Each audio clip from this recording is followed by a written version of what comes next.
You're sitting with people you care about. Everyone is laughing, everyone is talking, but inside your head, there's a quiet thought. If they really knew what was going on inside my mind, would they understand me? You look around and realize something uncomfortable. You're not alone, but you still feel lonely. And maybe the hardest type of loneliness is not having nobody around you. It's being surrounded by people who only know a small part of who you are. The jokes you make, the stories you tell, the version of yourself that feels easy for others to understand. But not the thoughts you hide, not the emotions you cannot explain, not the questions that keep your mind awake. And psychology reveals something interesting.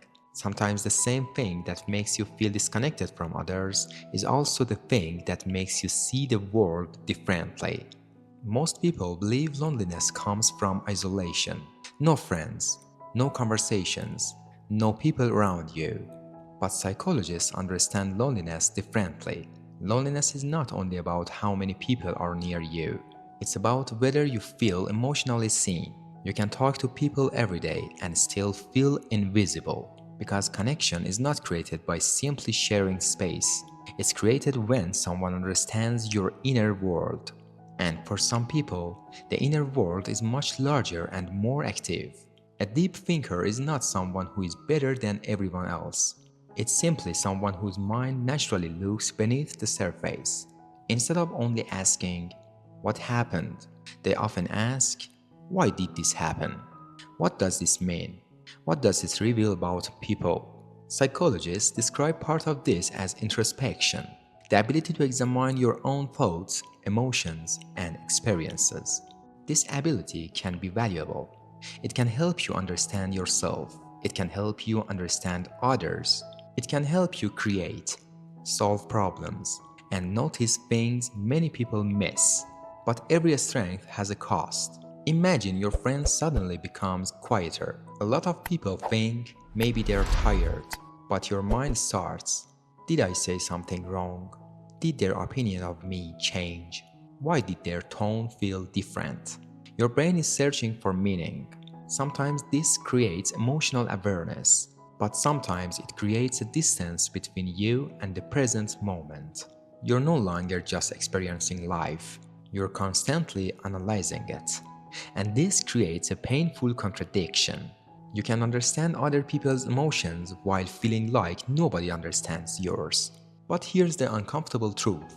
Sometimes deep thinkers are lonely not only because people don't understand them, but because they rarely allow people to see them. They think they won't understand, they will judge me, it's too complicated to explain. So they hide. They become the person everyone comes to for support, the person who listens, the person who understands. But nobody realizes that this person also wants to be understood. Because people cannot connect with a version of you that is always protected. You cannot be truly known while constantly hiding. There is an important difference. Deep thinking helps you discover. Overthinking traps you. Deep thinking asks, "What can I learn from this?" Overthinking asks, "What if something is wrong?" The goal is not to stop thinking deeply. Your mind is not the enemy. The goal is learning when to explore your thoughts and when to simply leave the moment. Being a deep thinker doesn't mean you're destined to be alone. The world doesn't need you to become less thoughtful.